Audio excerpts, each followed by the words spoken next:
Week 18 is here, and it's probably gonna be pretty weird because, as always, in the final week of the regular season, we have to deal with motivation, dealing with players, moving into bigger roles with their teammates sitting, trying to decide what incentives are on the line, and a whole lot more. It's a lot to juggle. We're gonna try to break down what we can here for today to get you set for the Week 18 main slate and try to win some money on the final regular season slate of the year. Welcome on into the Heat Check Fantasy Podcast, powered by numberFire. That's right here on the FanDuel Podcast Network and numberFire.com.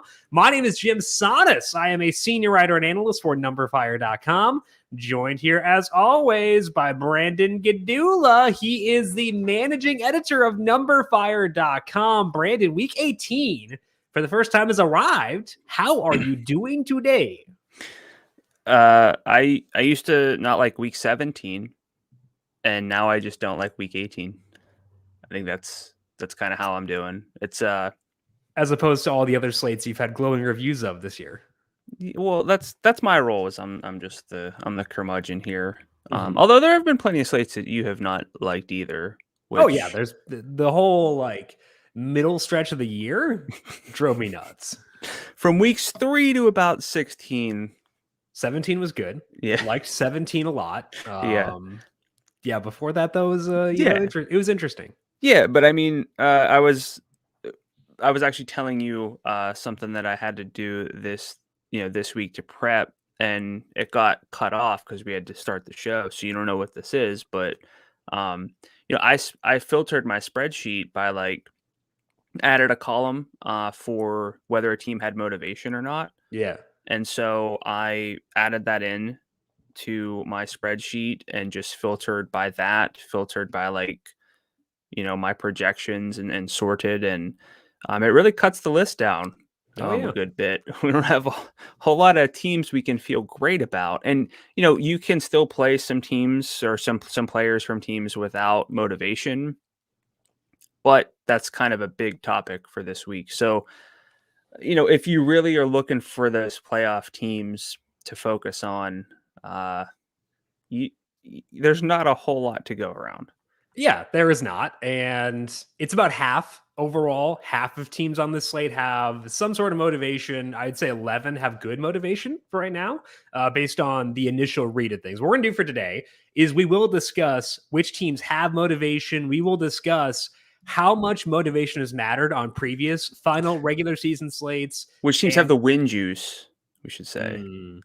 The Tony Finau win juice. He actually signed on with the company, so we actually put his name in the name. It's now Tony Finau win juice. If you're being proper, despite the fact I was not on the PGA podcast this week to talk about. Is he there this week? I didn't look at anything. Okay, so the Tony Finau win juice. He's a champion. Of course he is, in our hearts and in reality, which is great because that's not always the case. We're going to talk about that win juice, which teams have it, which teams don't, what that means, and much more to get you set for Week 18. But first, a quick reminder, we do still have a listener league for this week. Go win yourself some cash. FanDuel.com/league/listener league. $5 entry, 3 entries max. There is no rake. So go get yourself some cash in the probably final regular season listener league. I guess regular season, yes. Final potential listener league. Anyway, FanDuel.com/league/listener league to get yourself entered there. $5 entry, 3 entries max, and there is no rake. Also, is attending the Super Bowl an item on your bucket list? If so, FanDuel Sportsbook is giving you a chance to win a trip to Super Bowl 56 plus $50 in sportsbook credit. All you got to do is invite your friends to join FanDuel Sportsbook using your exclusive referral link before January 9th. If your friends sign up through your referral link, create a FanDuel account and deposit and place a bet of $10 or more. You'll both unlock $50 in sportsbook credit, and you'll receive 1 entry into the Super Bowl sweepstakes for each successful sportsbook referral. It is that simple. The big game will be here before you know it, so tell your friends about FanDuel Sportsbook today. Must be 21 plus and present in Arizona, Colorado, Connecticut, Iowa, Illinois, Indiana, Michigan, New Jersey, Pennsylvania, Tennessee, Virginia, or West Virginia. We're about to add New York to that list too. Good boy. Referred players must wager $10+ within 28 days after signing up. Bonus issued as site credit and is non-withdrawable and expires after 7 days. Restrictions apply. See terms at sportsbook.fanduel.com. No purchase is necessary for the Super Bowl ticket promotion. Gambling problem? Call 1-800-GAMBLER. In Arizona, 1-800-NEXT-STEP or text NEXT STEP to 53342. In Connecticut, 1-888-789-7777.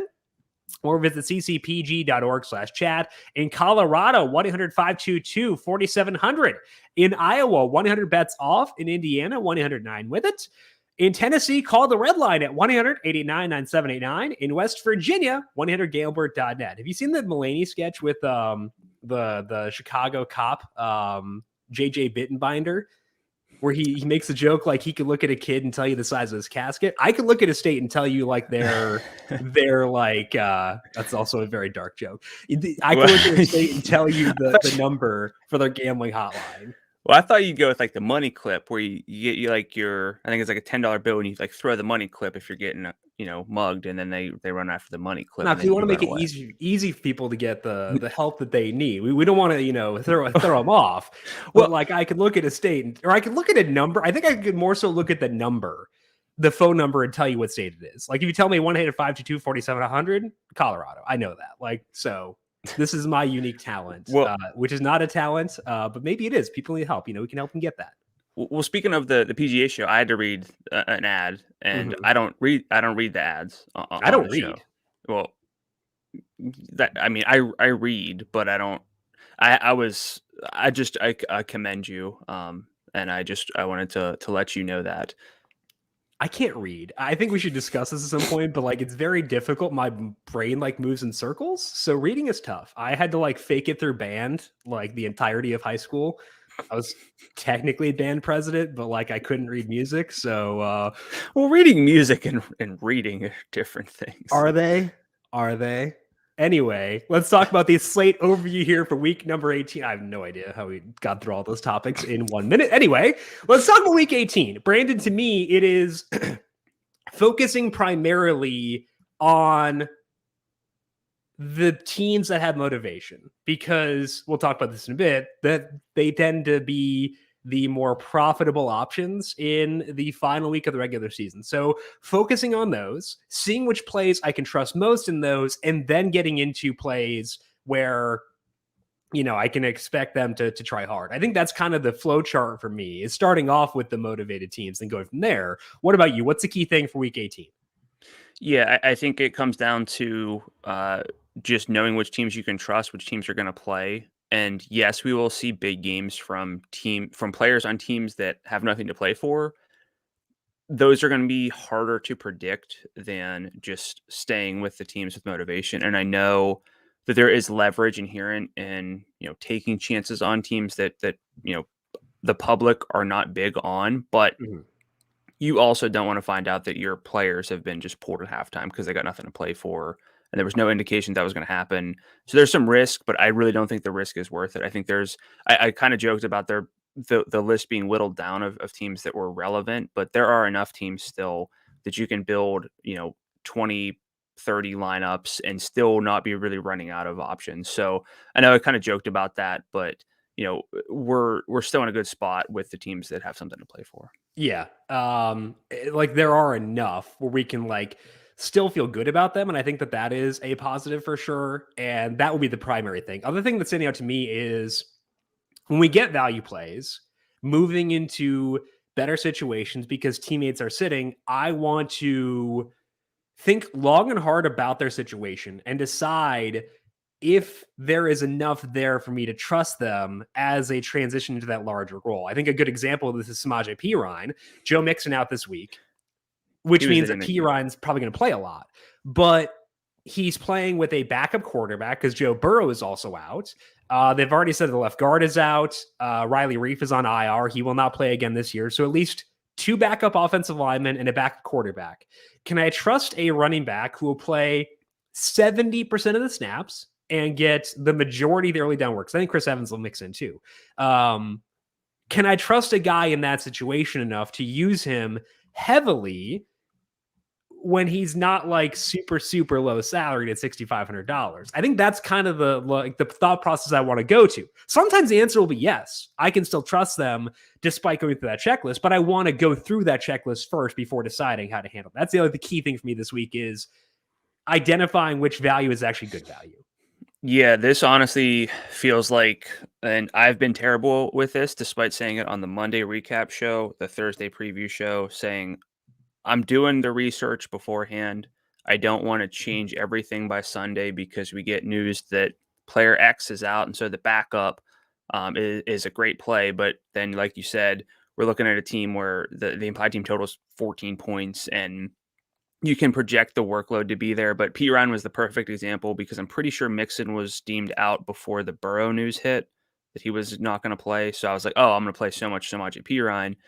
Of course, we have the time to think that through. Sunday morning, we'll probably get some other scratches, and I just don't want to overreact to those players in really, really bad situations, which is something we talk about always, but I think it's especially going to be the case this week. Yep. And just going through that process, the process I outlined is the one that I use. You should have your own process for that, but just asking what's the value of the situation and is that enough with the volume they're getting to justify using them for DFS? Let's go to some playoff scenarios here entering week 18. You ran through the situations and looked at which teams are actually motivated for this week. So run through that and let us know which teams are in high leverage situations, medium leverage, no leverage, etc. Yeah, so this is a simplified version of the playoff scenarios. It's not like, well, I'm not going to explain the playoff scenarios. It's just which teams have something to play for. 12 of the 26 teams technically have some level of motivation, which means they're not eliminated or set in their seed. We have 2 teams who are in win and in situations. So if they win, they make the playoffs. That's the Colts and 49ers. So they should get a lot of attention from us. 49ers, we'll talk about this later, but Jimmy Garoppolo will be the starter if he is healthy. That's up in the air. So we could get Trey Lance, which definitely changes the offense, or Jimmy Garoppolo, which again changes the offense. But the Colts and 49ers are teams that if they win, they're in the playoffs. And so that's going to be really hard to make it to make too many lineups without Jonathan Taylor as a priority. We have 2 games with each team live to some degree. That's the Rams and 49ers. So again, the 49ers here. The Rams also have something to play for. So that game should be competitive. We also have the Ravens and Steelers. Both teams need wins, but also help. But they play at 1 p.m. Eastern. So they're not going to be, and if they're scoreboard watching, they're probably going to get floored because you shouldn't be doing that if you need a win. So we have the Ravens and Steelers. I'll talk about the Steelers in a little bit more detail. This is not really the type of game I would target if it wasn't for the playoff implications. So again, the two games with both sides have something to play for: Rams, 49ers, and then the Ravens and Steelers. So that's 5 of the 12 teams with something to play for technically. And then we have the Buccaneers, Bills, Cardinals, Titans, Patriots, Saints, and Bengals. Bengals are resting at least Joe Burrow and obviously no Joe Mixon. Would assume that other starters are just not going to play. So Jamar Chase has already been talked about as like they have not confirmed, but like that's up in the air at least. He ain't playing. Why would he? So that probably whittles it down if you take out the Bengals to 11 teams. We're not going to play the Patriots unless you're a big Damian Harris guy. Well, he might not play. So if he doesn't play. The Saints, maybe just Taysom Hill at this point. I'm not really in on Kamara. So we're kind of whittling things down. But again, that's still some other teams that are playing eliminated squads. The Buccaneers, Bills, Cardinals, Titans. I think those 4 in particular have some extra motivation. Well, they have the motivation, but they have enough DFS appeal. So again, we're still dealing with like 7-ish teams, which honestly, if I was looking at a slate outside of week 18, I'd say, okay, maybe 2-3 game stacks, 1 other offense I really like. So it's really not that different. It's just the game stacks themselves aren't quite there. Yeah. So I don't know if you want to roll right into the optimal trends you've seen, and then we can kind of parlay this back into how that affects these teams that have something to play for. Yeah. So I think it's kind of nice that we had the weird mid-season stuff because it kind of prepared us for like how to handle stacks or slates where we're not game stacking. So maybe that was actually a good thing. I don't know. I'm trying to reconcile what was a weird year. Anyway, let's talk about, like you said, the past perfect lineups from week 17, because that can kind of give us an idea of how much motivation matters in practice. We have to decide how to balance motivation versus the value that pops up. And past perfect lineups say we should skew toward the highly motivated teams. I look back at week 17 perfects from 2017 through 2020 to see how often players were on teams fighting for the playoffs. It's 35 players because 2017 had a kicker. That's not relevant now, but I wanted the extra sample, so whatever, deal with it. 60% of players in perfect lineups had what I would call high motivation. That's either a must-win game or a spot where they were battling for a bye, trying to win their division, home field advantage. Those to me are high leverage situations. And that includes all 9 running backs in perfect lineups. So every running back from 2017 to 2020 in a perfect lineup was in basically a must-win game. I think that's pretty noteworthy for this year. That leaves 40% of players who were in low motivation spots. That's 14 players.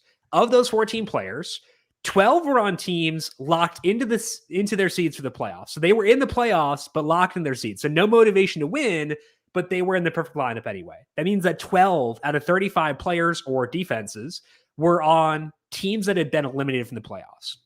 66% of players in perfect lineups were on potential playoff teams. 34% were on teams that knew it would be their final game.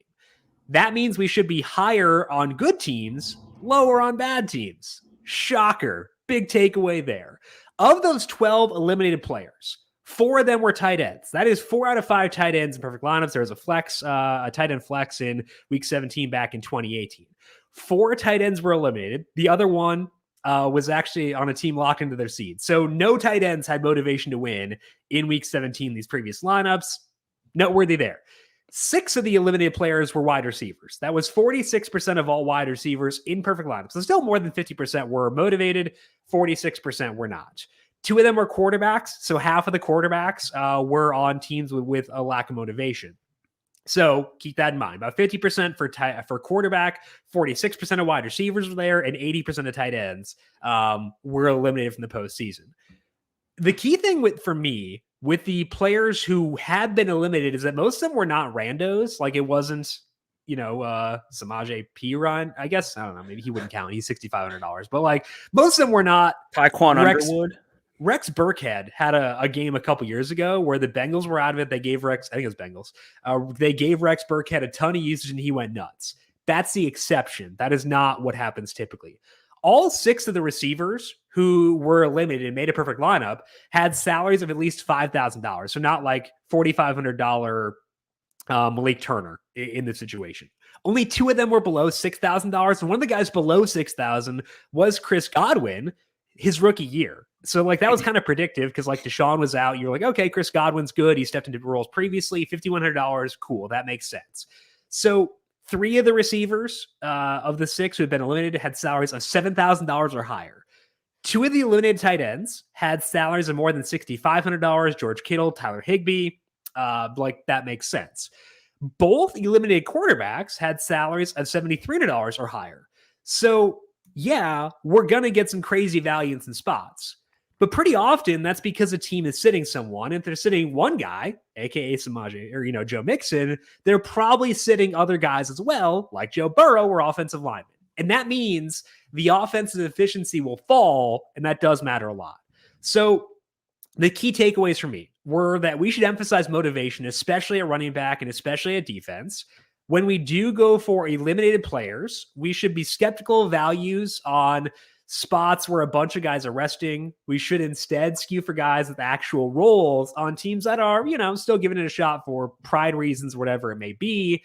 That's the key takeaways for me. Brandon, how does this all blend together for you, knowing that we don't have a ton of teams that have motivation this week, but also we should favor motivation? How does that all blend together for you when looking at this specific Week 18 main slate? Yeah, so I was trying to come up with good examples here, and I know that you said running backs in particular are coming from, teams with things to play for. Mm-hmm. But you were trying to figure out like a good comp for someone who might have a really good workload, but on a team that just doesn't matter. And Dare Ogunbowale came to mind, where he might, right. But there are reports that like Dalvin Cook is looking to end the season on a strong note. They're starting Kirk Cousins. So while we don't see that at running back in the specific perfect lineups, but that type of situation where it's like, hey, maybe don't rule out a Dalvin Cook and also don't assume that an Ogunbowale is like going to just kind of have 30 carries and a bunch of production or something. So does that kind of fit what you're talking about if we extrapolated that to other positions more? Yeah. Dalvin Cook, I think, is a good example of a guy who, I guess Justin Jefferson. Yeah, Jefferson too. But Cook is limited. He apparently wants to win because his dad passed away this year. So like that matters. David Montgomery, like they've been limited since like week 1. So like I know they had a good record at one point, but they were done. They've been playing hard. Rashad Penny could get a contract if he plays well. Like he's heading into free agency. I think that's motivation for him. And the Seahawks have been eliminated for 4 or so weeks, and that's when he's been good. So I think that he's in play. There are obviously exceptions. But like DeAndre Swift, the Lions play hard. Do they have motivation to like run him for a 70% snap rate? Probably not. I don't know. The Browns guys, not really wanting to go there. Antonio Gibson, he's banged up. Nothing to play for. Don't really want to go there. Stuff like that. So it is a case-by-case basis for sure. There's not a blanket statement of I must omit all running backs without motivation. Yes. But I do want to at least think harder about them. If that's the way I'm doing it. No, I think what I said actually plays into what you're saying is like, okay, we're getting news that Dalvin Cook wants to have a good end of the season. They're starting Kirk Cousins. They don't have a reason to. That team might be more likely to produce a relevant game. Would it surprise anyone if Justin Jefferson ends the season with like 175 yards and a touchdown? Probably not. Would it surprise us if Laquan Treadwell did that? Yeah. Yes. So I think that's exactly what you're trying to say. It's not coming from these uncertain spots. There might be, certain situations where, and every now and then we get some news on like contract incentives of specific players who they're 57 yards receiving away from like $250,000 or whatever. Maybe keep an eye out for those things. But for the most part, I think we're on the same page where we're going to be building around the teams where we know that they have reasons to play from start to finish. One team that I actually specifically want to ask about, and I know we're not going to get too cute and go away from them, but like the Buccaneers have something to play for, but they don't have a whole lot to play for. Like they're kind of, what's that face? Go ahead. Well, like they're kind of most likely going to get the 3 seed. They're set between the 2 and the 4, but I'm still going to play them. But like, is that a team that you would worry about? In theory, sure. Okay. If last year they hadn't been in a situation where they could be either the 5 or the 6 seed, and they played Tom Brady every snap, like that's lower than potentially getting the 2 seed, which they could still do. So like if they played Brady every snap there, probably going to play him every snap this week because the 2 seed is very valuable despite not having a bye.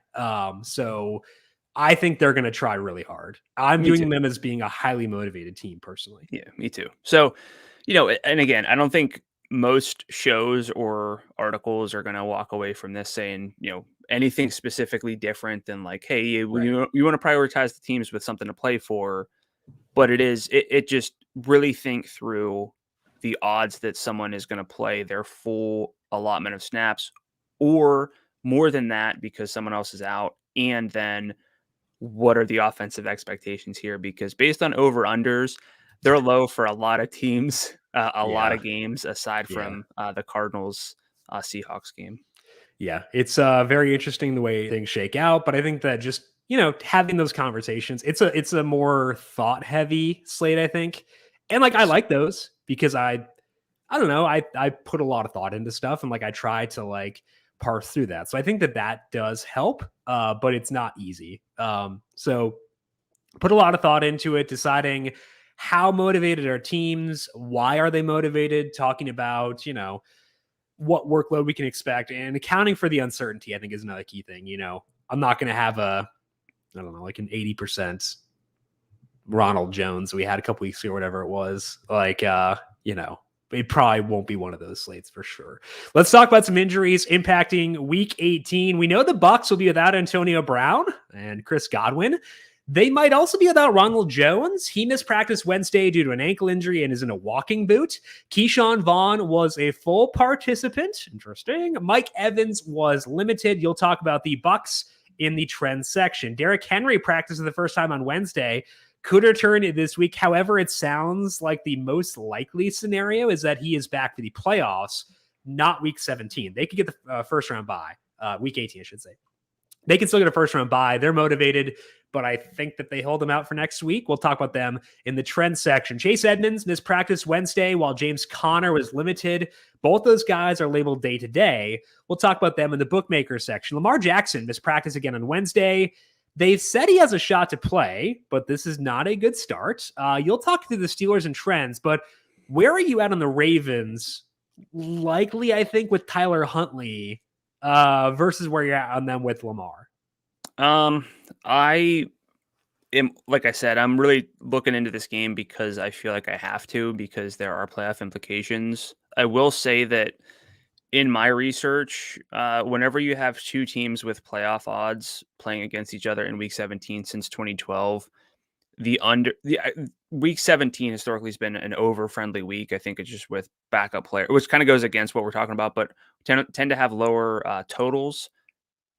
We have absences on offense, but we also have those on defense. And just because a game goes over a 40-point total doesn't mean it was great to stack.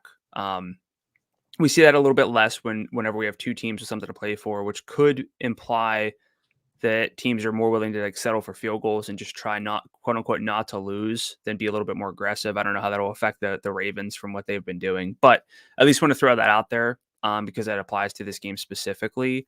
But I think that the Ravens are just, I'm going to have interest in Mark Andrews either way, and that's kind of it. I looked at Devontae Freeman because his snap rate's actually been pretty good. The workload's been fine. The results have not really been. And if we're really trying to find value to get up to Jonathan Taylor, Cooper Kupp, Josh Allen, I at least want to do my due diligence and look pretty deeply at a team that has a reason to play their starters from start to finish. So we could see the usual workload for Devontae Freeman. I'm probably not going to get there, but I don't think he's like the worst process play if we're looking for motivation. Yeah, I mean, like he's at least on the map. Yeah. I think we're on the same page. We're like, I really don't want to go there, but like I'm looking at it. I think it's kind of the vibe I'm getting. Correct? You don't want to get there, but you're like you have to like give a thought at least. Yeah. That's basically where I was like, I don't want to. I'm gonna look at this. Right. I'm gonna give it like that thought. I think that if I really like, let's say we get Ronald Jones and then we don't get a Keyshawn Vaughn, or maybe Keyshawn Vaughn doesn't play. Yeah. Well, he was full, so he'll play. He's good. Right. So if we get Ronald Jones, I don't really know if there's a whole lot of value at running back. And if it takes playing Devontae Freeman to get like a Josh Allen, Jonathan Taylor, Cooper Kupp stack, it's enough where I would consider it. Considering is, I think in play. The Bengals are resting several starters this week. Joe Burrow not expected to play. Joe Mixon is out, testing positive for COVID. With Burrow out, I would lower expectations for Samaje Perine stepping in for Mixon. Other side, the Browns are starting Case Keenum. Baker Mayfield going to get shoulder surgery. So I'm skeptical of every person in this game. I would not be shocked if I don't use a single person in this game. What about you? Yeah, this is a cross-off for me. I don't see the reason to play anyone here. I think that like we're probably going to be lower on Perine than most. I can see people using Perine, but he's $6,500, backup quarterback, bad offensive line. I think like looking for a comp. Yeah, I don't want to do that one. Go ahead, do it. Okay, this is a different one. How different is he than Cordero Patterson? What Cordero Patterson's been recently? Like, is he different? Like, it's going to be a bad team. He's not going to get like 100% snap rate. Like Cordero's at 63 yards per game the past 6 games. I'm not going to fight you on that comp. That's potentially That's potentially with Patterson a little bit higher even than I might be myself. It's a bit too much to go over on a guy that we're not going to really play. Yeah. But I was trying to see their implied team total versus I know I've said Ogunbowale's name plenty. Like a Rex Burkhead. Is he really that much better than those two? And his salary is 900 more. Now, a Goomba Wall is one I stop myself from doing, but yeah, yeah, I don't know. I think he's above that, but like still, it's gross. But not substantially. Correct. Jimmy Garoppolo got in a limited practice session on Wednesday and has a shot to start despite a thumb injury. Well, he said he was sore. He dropped the F word. Oh, Jimmy's getting crazy with us. He was like, bleep, it's sore. Is that a Seinfeld reference? What? Oh, Jimmy's getting angry. No, Jimmy's getting sore. I think is the. I didn't do that intentionally, but yes, I'm on board with that. Yeah, Jimmy's getting sore. We'll see if Jimmy's getting the start later on. Damian Harris was limited in practice Wednesday due to a hamstring injury. Typically, if you get in a limited session on Wednesday, it means you'll play. But Harris has sat this year after being limited on a Wednesday. So hypothetically, Brandon, if he were to sit, where would you be on Ramondre Stevenson this week? I think it'd have to be fairly high just because there's not a whole lot of running backs in the 6,000 range I would consider. He did play 56% of the snaps last week. This team has some reason to play. And if you take out Damian Harris's 9,000% red zone share, maybe Stevenson gets a few more touches near the goal line. So he'd be fine. I mean, if you tell me Stevenson without Harris or Samaje Perine, it's not even a conversation. Correct. So if Harris sits, Stevenson has had 4 games with a 40% snap rate this year. I chose 40% because he had 40% of the game Harris was out, where I had several props on him, and I'm not mad about it. Anyway, in that game where he's played 40% of the snaps at least, he has 18.3 carries, 1.5 targets per game, 85 yards per game, which is pretty good actually, and a 37% red zone usage rate. Those are pretty good numbers on a team where they'll probably have a positive script. They will probably be in the red zone a decent amount. I think that he would be a really solid play. I think that like if we get Stevenson without Harris, it's like you're weighing him versus Deontay Foreman. Deontay Foreman is in my loves for this week. So Stevenson would be like a top 5 back probably. He'd be like, along there with like Michelle, et cetera. So like a top 5, top 6 back if we get in without Harris this week, I would say. Yeah, I actually I just included because everyone's going to love this bit of information. I included a filter in my spreadsheets just to look for games where a player played at least 50% of the snaps. So it's one fewer game than you have. But I mean, almost 100 yards a game. Like it's because it lops off the Colts game where he had like 36. If you include the 36, he's still at 85. So that's pretty good. Which like you said, doesn't sound like a whole lot, but you don't get a whole lot. It's pretty good. Yeah. Yeah. So I'll take that for sure. Jared Goff was limited in practice Wednesday due to a knee issue. He has a bone bruise and is not a lock to play. They're facing the Packers. I think the Lions are a team where we can look at them and say, okay, they've been playing hard all season despite being eliminated. So like that's probably good. How much does your interest level? I guess we can probably specifically say Amon-Ra St. Brown. How much does your interest level in him shift with Goff versus with Tim Boyle? It's the sheer fact that his salary is $7,500 that I don't think I can get to. I don't care who the quarterback is. I think St. Brown has been one of the better calls of like just tracking him throughout the season that I've had in a while. I'd agree. But it's going to be so hard to play Amon-Ra St. Brown over AJ Brown, even with the script potentially being what? No, you're right. Like I always try to ask myself, am I going to regret doing this at like 115? And then I look at my lineups and I'm like, I could have just played AJ Brown instead of Amon-Ra St. Brown. And I love St. Brown, but that one feels a little wrong to do. Well, if Goff plays, you get the better quarterback. Sorry. Sometimes those takes still trickle out every now and then. You should police me a little bit more heavily. Anyway, AJ Brown at 74, like the reason you play Amon-Ra St. Brown is to get 11 targets. AJ Brown might get 16 from, in theory, a better quarterback in a must-win game. I think the argument you make is that AJ Brown could also see 5 again if they're just trying to keep the ball on the ground and stuff. But yeah, that's fair. Yeah.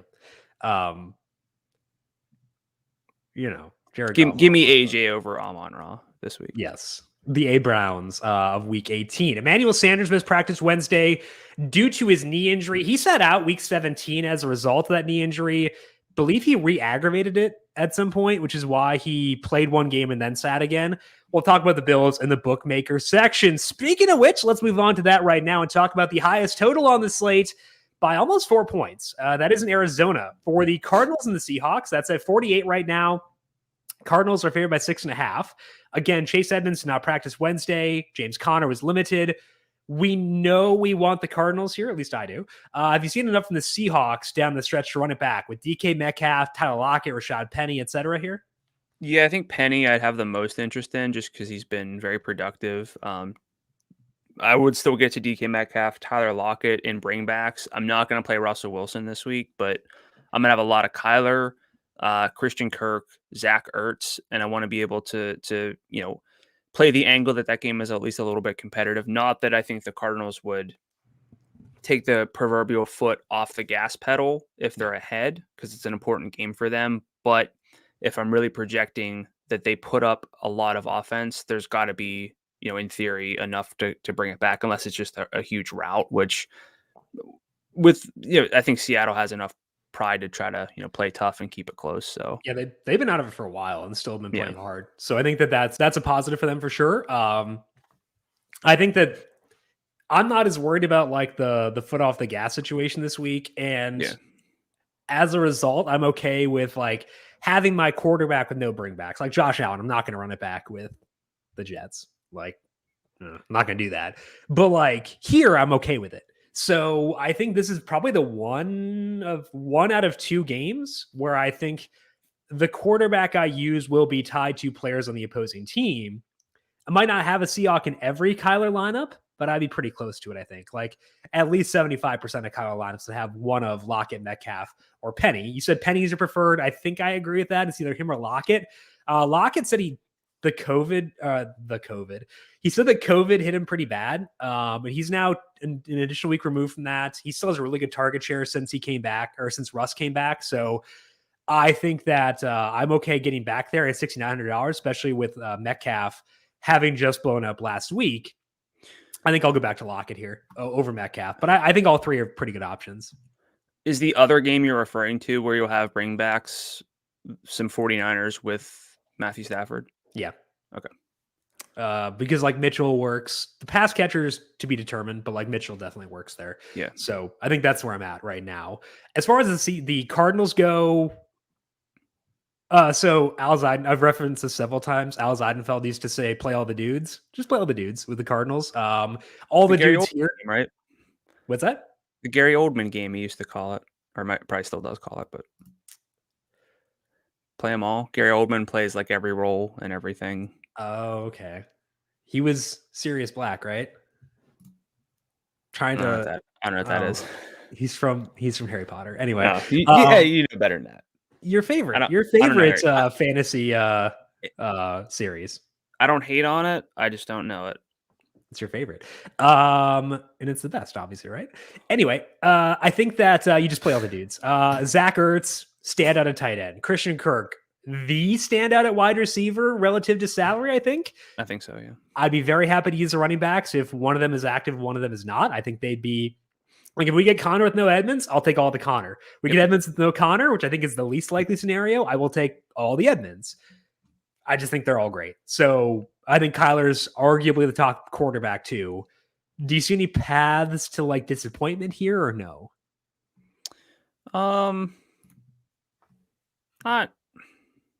Not like really. Although it's always in the range of outcomes for a game to be disappointing. Sure. Arizona's they're a good run defense. They're not the best. So like maybe Seattle just tries to keep it on the ground, waste some clock, but And then Seattle also is kind of good against the downfield pass, limiting it and just being efficient against it. But that's not going to get me away from one of the best offenses on the slate. That's overthinking it. Yeah, I think that's a reason why you don't go just 100%, like, Yes. but which we wouldn't do, but like, you account for that. I've gone 100% Kyler in the past. When? In the few weeks whenever he has not done well, that's when against the Lions. Fun times. Okay, let's move on to the second game here where I think that bringbacks are in play for sure. That is the Rams and 49ers. Both these teams are motivated to win. The Rams have not looked up the NFC West yet, which means they want to win because they want to be able to have home field for the first 2 rounds and also home field for the first round because they might not have that if they lose. Total here is 44.5. Rams are favored by 4. Garoppolo limited Wednesday, said he's still pretty sore when he throws, which seems bad for a quarterback. So what is your read on this game from a stacking perspective? I mean, the straightforward one is I want to make sure I have exposure to Cooper Kupp, which sounds very obvious, but he's within reach of some single season records. And I think that he's got enough volume to get there. He needs 12 catches and I think 136 yards for the catch record and the receiving record. So it's going to be hard to want to build lineups without Jonathan Taylor or Cooper Kupp. I'm not going to sit here and say I'll have one in every lineup, but I might honestly end up. You can only have one. Let's say, who are you going with? Honestly, don't do it. I have more belief in other running backs than I do at receiver. I'm removing you from this show. Just get out of here. Just how dare you? Do you not remember the creed of this show? Yeah, yeah. In this house, we pay up at running back. It doesn't say we pay up for Cooper Kupp when he's chasing records. Well, we've never had Cooper Kupp. We haven't had a Cooper Kupp before. I'm going to say it's Jonathan Taylor, but I think it's a lot closer than it should be. But would you agree that receiver is tougher to fill than running back this week? Maybe. Remove Kupp, remove Taylor. No, I think running back's tougher. Because, listing guys. I think you're lying. No, listing guys, I have a lot of faith in. Let's just do this. Okay, I'm going to go from the bottom up. Stevenson, if there's no Harris, but that might not happen. One of the Cardinals guys, if there's none of the others. I have faith in Devin Singletary. That involves no caveats. That's 1. Deontay Foreman, assuming there's no Henry, which I think is the right assumption. So 2. I'm still looking up, and Montgomery-ish, 2.5. Sony, 3.5. This is where you get into the good running backs, though. Eli Mitchell, 4.5. No Penny? Depends. He doesn't get enough passing game work for me to feel great about him. So JT, 5.5. Whereas a receiver, Najee? No. Okay. I mean, sure, but I'm not enthusiastic about him. Receiver, I've got Debo, got Justin Jefferson, got Mike Evans, who I like a lot. Diggs-ish. AJ Brown. You're going to put Justin Jefferson. I prefer, if you gave me a flex spot and I could use Jefferson or Najee, I'm going Jefferson. Jefferson or Dalvin? Dalvin. But you didn't mention Dalvin at running back. Yeah, whatever. This is what I'm talking about. Do I have to eject you again? And you can't feel great about Stephon Diggs. I didn't say it felt great. I said Diggs-ish. He's a half. Okay. Odell. I feel great about Odell. Love Christian Kirk. Adore Christian Kirk. Would marry Christian Kirk if such a thing were allowed. The idea of him. It falls off after that. So I think it's JT. Okay. Pretty sure you named more running backs than receivers. And you did not mention Keyshawn Vaughn, who we could get without Ronald Jones. Oh, yeah. I forgot Keyshawn Vaughn. He's not on my sheet. That's why. I was going off my sheet, but he's not. I know. There's no relevant sample on him. So. We don't need to argue too much longer on this. I think it's a lot closer with Kupp and Taylor than it should be, but it's simply because I have more question marks at receiver than I do at running back. Yeah, One Eye Jack Productions on YouTube mentioned that San Francisco is missing 5 defensive backs. They are. A lot of those are due to COVID, which means they could be activated before Sunday's game. Also, it's more so about like philosophical stuff and like, it's less likely that Naheem Hines erupts versus Jonathan Taylor versus like Odell could go off, Van could go off, Higbee couldn't, but like, I can say his name. He's been unredacted, which is good. So like, I think that's more so why I prefer JT over Cup. Talking about the rest of the Rams here and the 49ers. If Lance plays, I feel like Mitchell's kind of the one guy you can feel okay about here in this spot. $8,000 is high. He did his practice Wednesday. Sounds like he should be good to go. I'd still feel good about him because his yardage upside has been stupid and they've loved him. I think it's just maintenance that he sat on Wednesday. The pass catchers, they're pretty tough if Lance goes. I will say that in their early down first half pass rate last week was 50%. That is equal to what it is with Garoppolo. And Lance was decently efficient, especially in the second half. So I don't think the pass catchers are off the table, but they're not like hyper desirable is what I would say. Correct. So I think my read on the rest of this game is about the same as yours, so I don't want to stick on it too much, but I will point out that you mentioned yet another running back. You also kind of played the what if other guys go off. Point me to a game with Cooper Kupp where you would be disappointed in what he's done, and other players have gone off, and he's still had at least 95 yards in all but one game. Double digit. $10,000. He's had less than 20 points. 1, 2, 3, 4, 5, 6, 7 games. Jonathan Taylor. I actually don't know. Oh gosh. 1, 2, 3, 4, 5. So he's had it 5 times since the snap rate increased. We're gonna put that caveat in there because he was not the same player earlier on this year. So I love the dancing around. The goalposts can move, baby. It's our podcast. I understand Jonathan Taylor straight up against Cooper Kupp is the better play, but what I'm saying is relative to the rest of the position, when you factor in opportunity cost, I think Cooper Kupp is extremely close to Jonathan Taylor. Okay. So at their respective salaries, you need a touchdown from both these guys for them to pay off. If you go to FanDuel Sportsbook tomorrow, when props are posted, JT is going to be minus 245. Cooper Kupp will be minus you're 160. Not listening to the opportunity cost situation. I mean, I am, but I'm ignoring it. I'm listening in theory. Like, I would feel okay playing, like building around Sony Michel, Eli Mitchell. I love Mike Evans, but I would rate Mike Evans like lower than like an Eli Mitchell or Sony Michel. And that's the kind of stuff I'm talking about. Sure. Okay. This is crazy. Where are you at on the 49ers pass catchers if it's Lance? Not particularly high. I wanted to be in on George Kittle at a nice salary of $6,900, but it's really hard to get there with even on a slate where tight end's pretty weak. We have Mark Andrews we can get to if we want to. That's going to be hard. There's not a ton of value. I'm going to have a lot of Rob Gronkowski. I liked him a lot last week, and what I anticipated happening last week or in week 16 didn't happen, but it did happen in week 17. And that should continue for this week. But I think it's like Gronk and Ertz who really stand out. And even with that, I don't think that's enough to get to Kittle.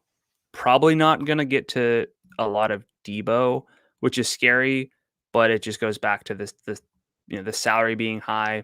And I don't like to bank on Debo's workload, which is just also like to say. At that salary, it decreases the odds he kills you for not using him, just because like you need a lot more to kill you at that salary. So I think that helps. Question for you. Yes. When did Brandon Nyuk hit his max for receiving yardage this year? Probably like week 4. No, it was last week with Trey Lance starting. Oh, he hit his max. It was 94 yards. It was 6 targets, so like it's kind of fluky, depending on big plays. But Lance throws nukes. He throws downfield. His ADOT is like double Jimmy Garoppolo's. So like, I'm not opposed to Brandon Ayuk at 6,000 if Lance plays. I also think you could translate that to saying maybe I should be on Kittle because like he'll throw downfield. they showed more trust in him last week than they did in week 5 when Kittle was out. I think that like, that's why I'm saying I'm okay. I am looking into the pass catchers and not writing them off. I'm not super high on them as standalone plays, especially, but I think I'm warming to them and higher on them than I would have been previously with Lance at quarterback. I'll say this. I'm probably most likely to play Ayuk at 6,000 because, again, receiver is not as deep to me as other positions, including running back. So 6,000 for Ayuk, someone who doesn't need 10 targets, which he's not going to get from Trey Lance, can still have a productive game, can score a touchdown. He has good red zone usage. And that kind of probably drops down a little bit with Lance potentially running in touchdowns. But I might be able to sit here and say that I'm most likely to play Ayuk compared to George Kittle at 69, which is still a pretty steep salary, and especially Debo at 88. Will you use Lance and Stafford? And then how heavy on Sony Michel? Those are the final 2 questions. I will.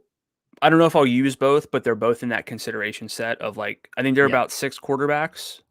They're in that top 6 for me that I'm considering. And then Sony Michel, I love.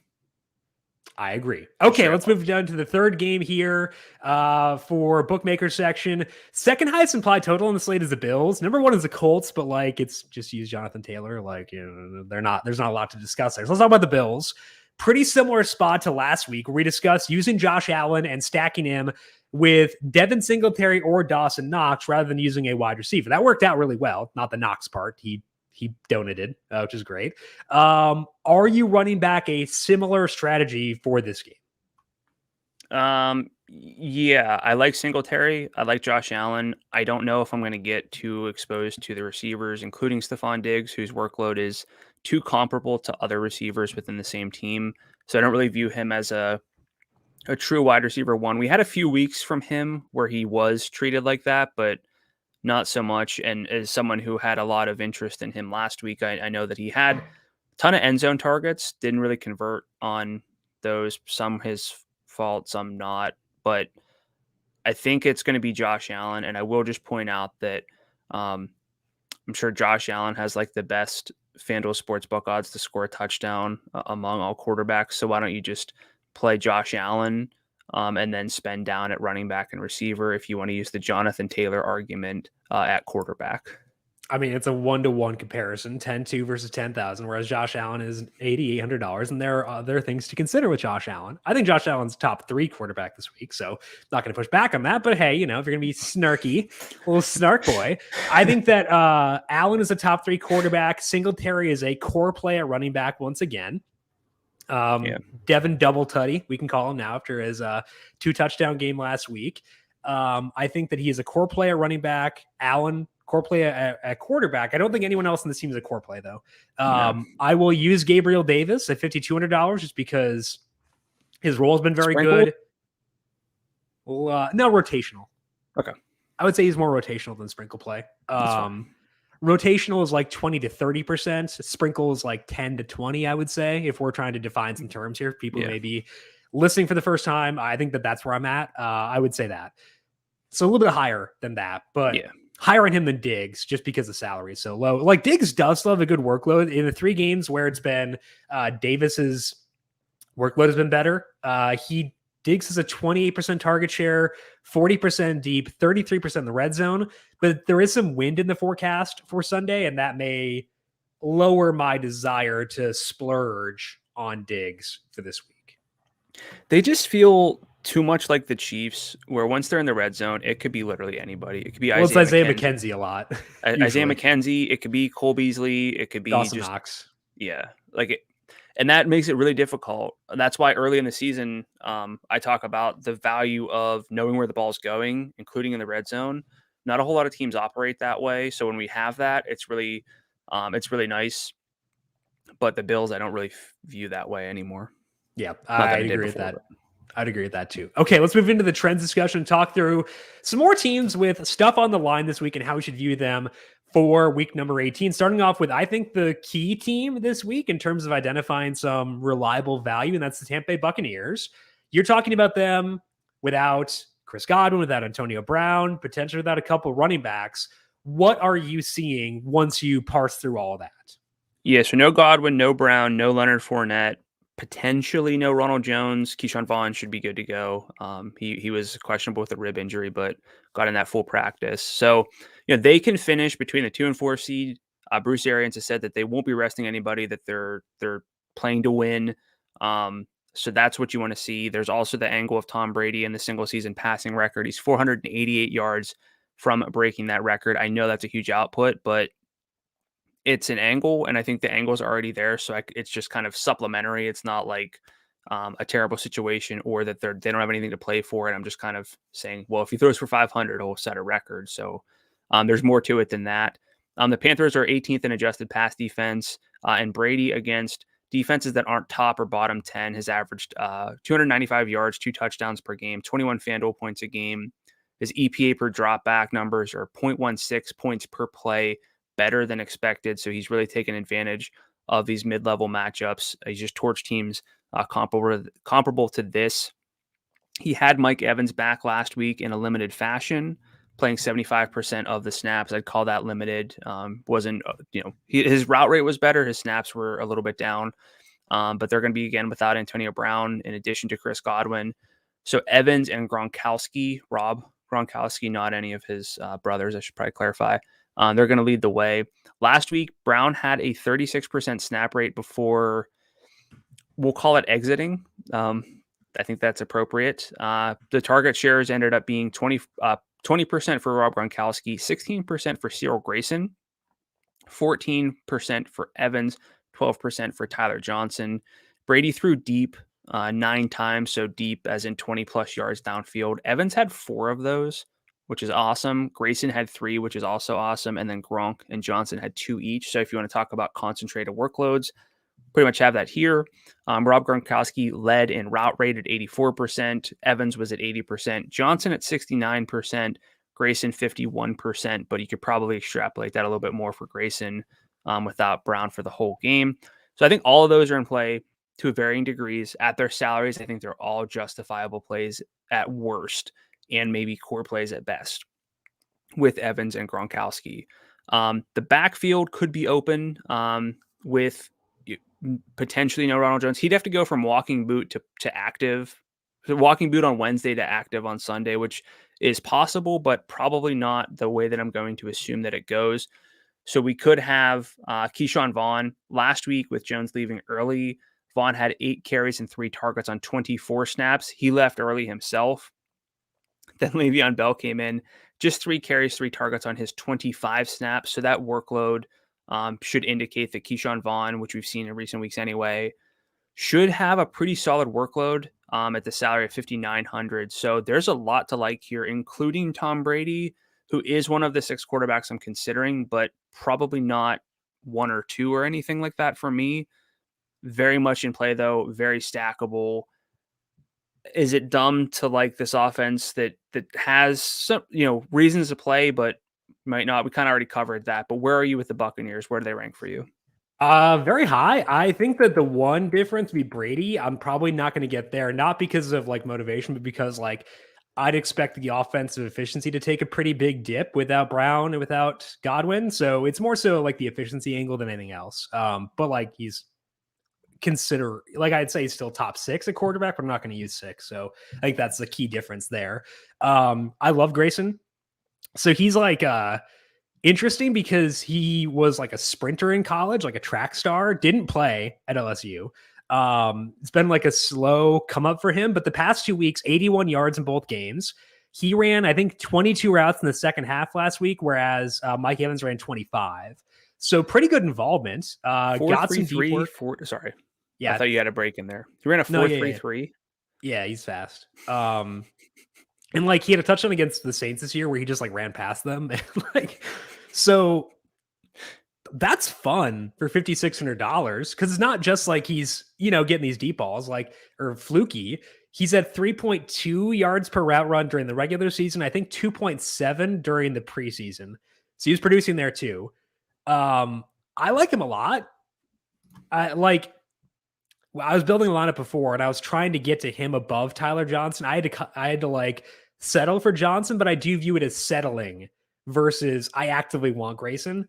As far as Keyshawn Vaughn, if you look at the first quarter snaps last week before he got hurt, before Rojo got hurt, I think he had like a 31% snap rate, whereas Le'Veon Bell played 1 snap in the first quarter. Bell got worked down the stretch because Vaughn was hurt. I'd expect Vaughn to be healthy. So to me, if we get Vaughn with no Ronald Jones, that's like a 50% type play for me. Because like Bell could play more, that's a possibility, but I would expect to be pretty high in Vaughn. So that's where I'm at. Is I love Grayson, like Mike Evans a lot. He needs like 56 or so yards to get to 1,000 for like the 90th consecutive year because he's insanely productive and no one talks about it. So I like Evans a lot, like Grayson, love Vaughn. I think that's where I'm at with this team. A little bit lower on Brady. That's the one lower spot for me. Yeah, and to clarify, I'm also not going to play 6 quarterbacks. I think it's just down to 6 quarterbacks already. I play about 2, maybe 3. Kyler's going to be one of those for sure. Then it just depends on if I want the salary savings of a Stafford or Lance, or I want to get back up to Josh Allen and kind of restructure from there. But Keyshawn Vaughn would be a core part of that decision because even with Kyler, I need some salary savings. So I have Vaughn. And again, I know I'm kind of like stuck on this point a little bit, but I think there are just more running back plays than at receiver. And I know, but I'm being serious where I think that's something I really have to figure out if I'm okay being a little bit lighter on Jonathan Taylor in favor of someone like Cooper Kupp, or, instead of just Cooper Kupp, it's, a Mike Evans plus Justin Jefferson or a Mike Evans plus AJ Brown. That's really appealing too. Well, allow me to talk you into AJ Brown then and talk about the Titans' recent usages because they need a win to lock down the 1 seed. So motivation very high this week. And the problem is that outside of AJ Brown, their usages have been stupid for a very long time now. So I wanted to dig in and see which guys we could actually like here outside of AJ Brown. Good thing is we can't just use him. Julio Jones off the COVID list and should play this week. This will be the 7th game that Jones and Brown have played together this year. In those games, Brown's target share is 34%, with 58% of the deep targets and 28% in the red zone. Julio is at 16% overall and 17% of the deep looks. Brown's salary is $7,400. I think that's too low. I am in on him here, as in on him as I've been all season. Jones is $5,700. That's a tougher sell for me. He is yet to have he's had 60 yards more than 60 yards once this year, and that was back in week 2. Not really there, personally. At running back, I think we can go with Deontay Foreman. Just it's worth noting that the usage has been inconsistent. He's had 4 games with Jeremy McNichols being back, and in those 4 games, his adjusted opportunities, so carries plus 2x targets, have been 17, 28, 9, and 26. So a lot of up and down. Yardage totals, yards from scrimmage have been 62, 135, 17, 132. So the floor is terrible because it's a 3-man committee, but he obviously has upside, and that upside gets a boost in this spot, especially after he played 66% of the snaps last week versus the Dolphins. I think that funkiness should probably keep him out of the cash game consideration, but he has the upside we need for tournaments, and a lot of it. And he's in a high leverage spot. His salary is reasonable at $6,900. I think he's similar to Rashad Penny last week, where we can ride with him despite the known limitations. So for cash games, I like Brown a lot here. For tournaments, I like both Brown and Foreman, and that's more than I thought I would like going into this week. So basically, I talked myself into Deontay Foreman. What about you? Are you as receptive to Foreman this week as I am? Well, I thought you would point out the most obvious reason to play Foreman. That's a revenge game. I know that they've played already. You're right. I know that they've played already. That. But wow, not just like a revenge game, but also like it's in Texas. He went to college in Texas, so revenge game, homecoming narrative. Oh my gosh, maybe he is in play for cash. Well, this goes back to some things that have come up throughout the season. Is there's not receiving work you can bank on here. I know that you're aware of that, but that typically is like a gym stay away. Are you just excited about like 20 plus carries at this, like at a sub 7,000 salary? I mean, so we talk about guys who don't get a lot of pass catching work, needing to go nuts in order to pay off, like from a yardage perspective. He's shown that twice already. He's got 3 100-yard rushing games. I don't count that one because it was before Nick Nichols was back. So I don't think it matters. He's still done it. I'm trying to help you. No, but I don't include that one. Like I am trying to uncherry pick. But even in games with Nick Nichols, he has 132 twice. Do you think he can get to 20 FanDuel points? Yeah, I think so. He can score twice pretty easily, I think. In this spot, for sure. I think so. I'm lower on Foreman. Yeah, go ahead. I'm lower on Foreman. I love A.J. Brown. He would not be someone I would consider for a cash game. I would like not to get there for cash games. If I had to, whatever, Like, I don't think he's like even close. Like, he's not on the radar for me for a cash game. Okay, fair enough.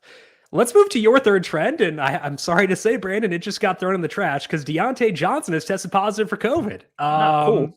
You were going to talk about the Steelers' usages. So let's just make this a broader discussion now. We can throw out the data, whatever. What? Go ahead. I can still at least look at Najee, right? Okay, talk to me about Najee, then we'll talk about Ray McCloud. And maybe Chase Claypool? Maybe.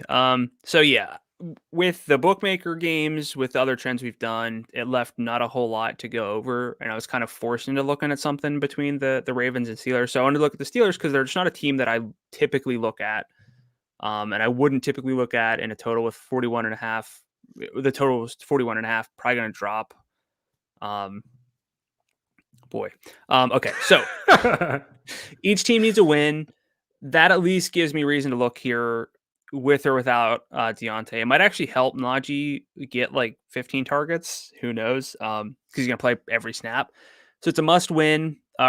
In that must win in week 17, Najee had 28 carries for 188 yards, both red zone carries, 3 targets on a 65% route rate in games since Juju Smith-Schuster's injury and with Ben Roethlisberger playing. Najee's averaged 28.6 adjusted opportunities per game with an 85% snap rate, 59% route rate, 13% target share with an overall red zone share of 27%. Overall, he's up to 29.8 adjusted opportunities per game with a ton of targets, 15% target share. It's one of the best workloads in football. I think it's workload wise, JT in his own tier, Najee, and then kind of bump down to everyone else just because the receiving's there. And without Deontay, that should be there even more. Now I had some notes on Deontay, but now we got to think about offensive expectations without Deontay Johnson being lower. So yes, this is a spot where Najee Harris should have as much work as he can handle, but I mentioned just the 2 red zone carries. Ben Roethlisberger not very efficient on Monday night. That's probably not going to get. I mean, I don't think it get worse really. Just in a like so. But point being, like natural regression says he'll be a little bit better, but it's not going to be better simply because Deontay's out. So you got to factor in the offensive expectations and the red zone work. But in these games that I mentioned with Ben, without Juju, Chase Claypool's at a 17% target share, 6.3 targets per game, 1.3 downfield per game, 1 in the red zone. Catch rate over expectation is a minus 4.9%, so could have some positive regression there. And without Deontay, his volume should be a little bit higher. So maybe Chase Claypool is on the menu. Pat Frymuth's at a 15% target share. It's 5.3 per game. Not a whole lot of end zone targets to go around here, but he does have 80% of those and a 25% red zone share. So, like, I didn't think Najee was a bad play before the Deontay injury. I think for a lot of people, this would raise people on Najee. I think it lowers me because of the touchdown equity being lower. Yeah. I still think workload-wise, motivation-wise, Najee makes sense for someone who could have 20 carries, like 6, 7, 8 targets because of, Deontay being out. That's kind of it for me with this offense, if not for Deontay being out. But I think now without Deontay, I could at least take a look at Chase Claypool. What are your thoughts here? Claypool is $5,800. He, in the past 5 games with Ray McLeod being a starter, Claypool's at a 16% target share, 24% deep. McLeod in that time, 18% overall targets, 29% in the red zone, but only 16% deep. Not that there are a lot of deep targets to go around either. So like McLeod's getting targets, but doing nothing with them. Claypool's not getting a lot of targets, also doing nothing with them. I think that I'd rather go Claypool at 58 than McLeod at 56, I think. What is he? He's very low. Ray. 49. Oh, sorry, 49. Okay. All right. So I think they're actually both kind of in play here just because like they are going to try. They're going to throw the ball a bunch. Their center is also out, which means it might be tougher for them to run. So like he had 10 targets for 35 yards. Yeah, I used him in the single game slate. It was terrible. He's got 18 targets for 60 yards the past 2 games. So let me ask you this. Deontay could still get cleared because I think Brian O'Neill of the Vikings, their right tackle, got put on the COVID list Monday and was cleared by Wednesday. So like there's a chance he gets cleared still.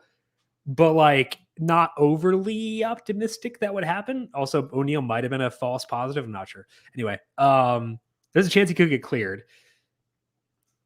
I don't know. I'm assuming we would use Chase Claypool, correct? I would use Claypool. I do not think I would bog down my lineups with Ray McLeod because he's already had volume and done nothing with it. So am I banking on 20 targets to get to 70 yards then? Like, yeah. And I know that there's more to it than that, but he's already had 8 and 10 targets, done nothing with it.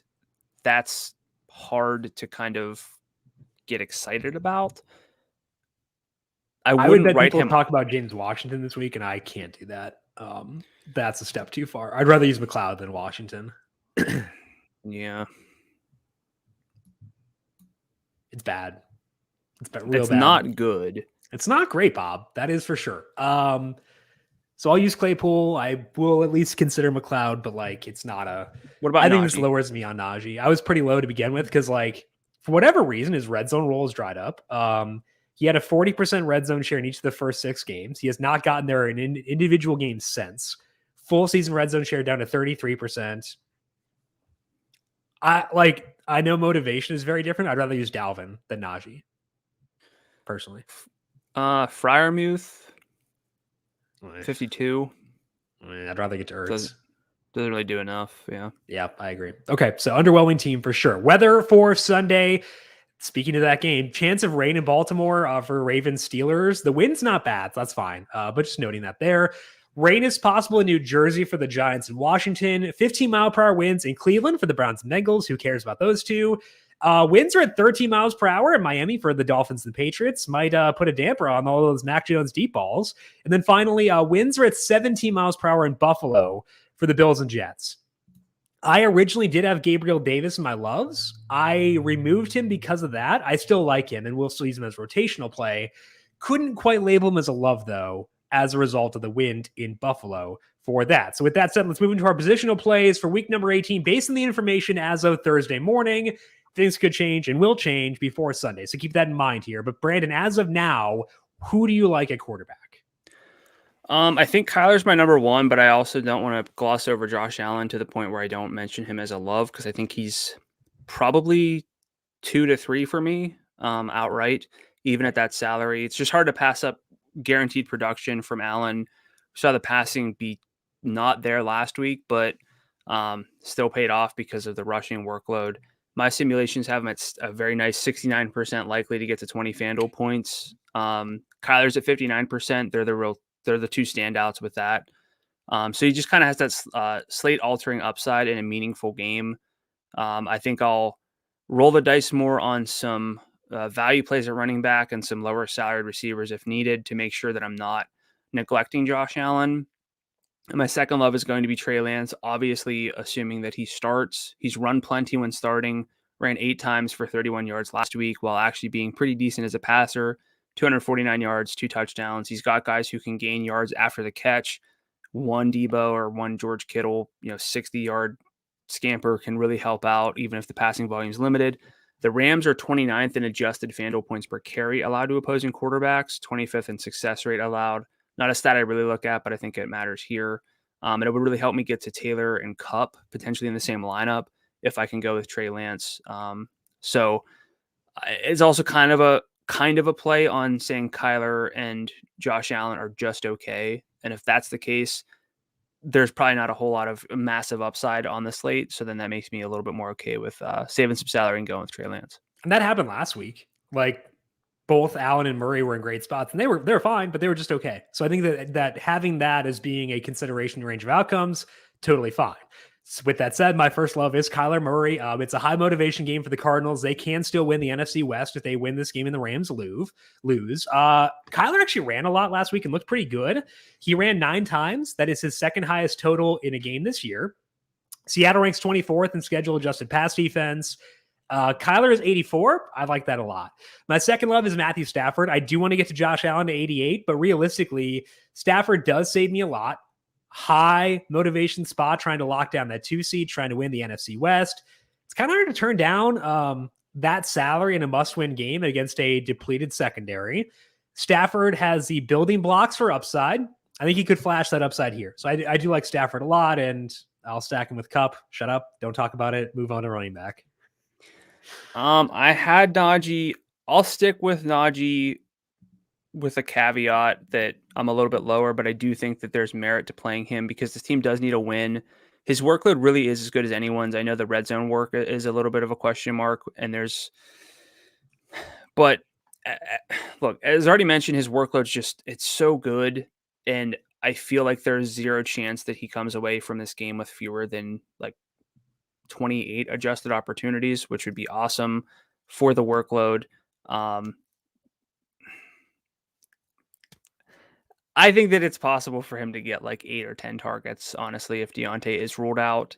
That's just really hard to kind of ignore entirely. So I'm going to say Najee with kind of that caveat that he's lower than he would have been otherwise. My second love I feel way better about is Sony Michel at 77. Since week 13, 91% snap rate, 21.6 carries, 3.2 targets for 28 adjusted opportunities per game, 5 red zone rushes per game. That's 96%. When they get there, he's their goal line back. 114 yards per game. An important game, reasonable salary. Michelle probably might be honestly outright the RB2 for me behind Taylor. Like straight up. Him or Dalvin, yeah, I think. Yeah. And then my third love is going to be Keyshawn Vaughn. Again, assuming that there's no Ronald Jones. But with Jones leaving early last week, Vaughn was the guy who came in first. 8 carries, 3 targets on 24 snaps. He's been involved before the Ronald Jones injury. Spent a good amount of draft capital on him. So you would think that Keyshawn Vaughn gets a pretty good workload here if Ronald Jones is out. Yeah, Le'Veon Bell got dusted for like Devontae Freeman, Latavius Murray, Tyson Williams. I like Keyshawn Vaughn a lot too. If Rojo can't go, I also do like Michelle. I think that he's a great play, as you mentioned. My first love is Jonathan Taylor because he checks every box. It's a must-win game. He's at 141 yards from scrimmage per game this year, which is an absurd number. He has a 58% red zone share, also absurd. He is well worth 10-2. I want to get there. I think he's a cash game, like not a must, but like I want to really want to get there, I think is what I would say. My second love is Deontay Foreman. I do want to get to Sony Michel, but realistically, I need savings somewhere. Foreman is $6,900. His snap rate last week doubled to 66%. Could be a pretty similar script here against a team that lets up a lot of long plays to running backs. He's at 130 plus yards twice in the past 3 games. It's a great matchup. So I think that Foreman, although I'd agree with you where I don't want to get there in cash, I am more receptive to it. But I think for tournaments specifically, he's a very, very good play. My third love is Devin Singletary at $6,700. It's very hard to turn down this role at that salary. In the 4 games as the lead back, he's at 93 yards from scrimmage per game. He had 110 yards last week, finally got above 100. Congrats to Devin. He had 9 out of 23 red zone chances. He converted on those chances too. So Devin Singletary, biggest lock for me this week relative to salary, unless we get actually probably above Vaughn. I think he's number 1 relative to salary. Where is he for you? We know what the role is. We're projecting it with Vaughn. Yeah. So I'm gonna go with Singletary. Okay. I think Singletary Sony is a very, very like locked in start for me. Yeah. And that's why I've got two running backs I feel awesome about aside from JT. And that kind of just translates over into that opportunity cost conversation I've been bringing up a lot with Cooper Kupp. Okay. If it goes Sony, JT, and double tutty, and then let's put in the Steelers defense because they're very low salaried. Maybe not anymore. Whatever. Let's just still do it, I guess. I don't know. Whatever. 63.80 left. If I go Stafford and Ertz. Okay, then I'm at 6,300 for left for receivers. That is pretty tight. So yeah, whatever. Let's move to wide receiver. What do you have there? Cooper Kupp, 10,000. I know that the salary's high, but boy, he's been very good for a wide receiver.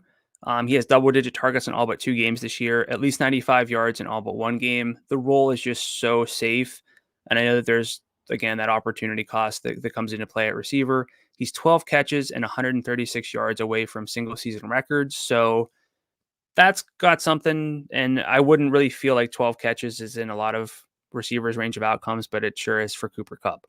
My second level, I'm going to go the whole way down to 6,200 for Christian Kirk.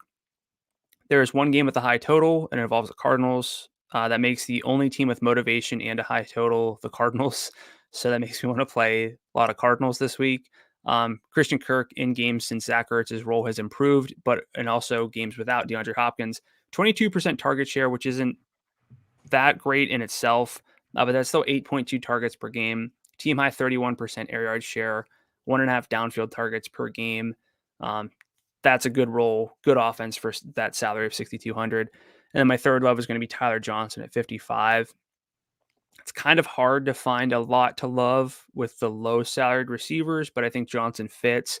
He's run a route on 69% of the Buccaneers dropbacks in weeks, or he ran 69% last week. 6 targets, 2 deep, 1 red zone for 50 yards on those. And then over the past 3 games, with his team being more banged up, 79% route rate, trailing just Rob Gronkowski. So, I still think he's going to be there 3 in terms of routes behind Evans and Gronkowski. I wouldn't fault anyone for going Grayson, but I think Tyler Johnson's also in play. I think he is too. My first love is Tyler Lockett. I had Mike Evans here, but then want to talk about a lower salary buck. I like Mike Evans a lot, but Lockett, I think is pretty interesting in the mid-range and probably not going to be super popular this week. He's $6,900 facing Cardinals secondary, which has lost a lot of guys recently. In the games that he has played since Russ returned, Lockett has a 21% target share. He has 47% of the deep targets. He is 1 week further removed from COVID. Again, he seems to have a pretty rough go of it when that happened. So I think Lockett's a pretty good play at 69 in a situation where I'll have a lot of Cardinals and where I'll want to run it back, specifically with Christian Kirk. Also, my second love, as he was yours. He has 24% of the overall targets without DeAndre Hopkins. He is at 32% of the deep work. He has at least 9 targets in every game in that stretch.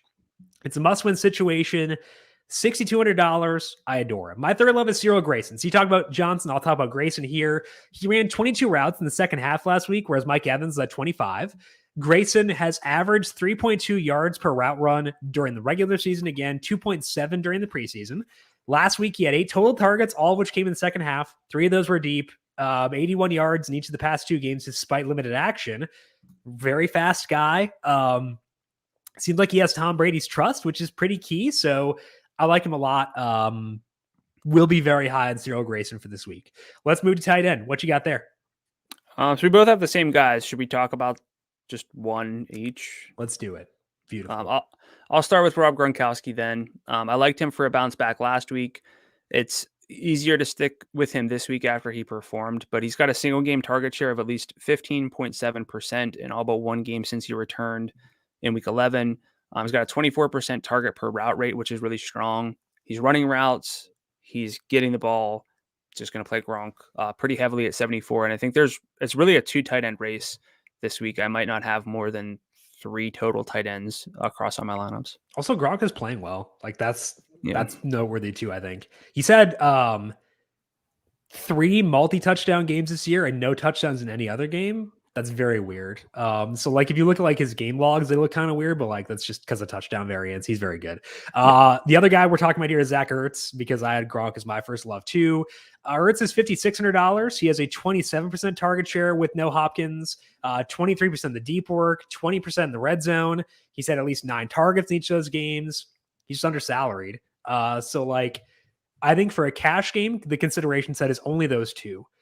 I'm okay with Kittle for tournaments, okay with some knocks in Allen lineups, but just okay. I'm not really high on anyone else. I think that's just kind of those guys for me. So let's finish up with defense. What you going with there?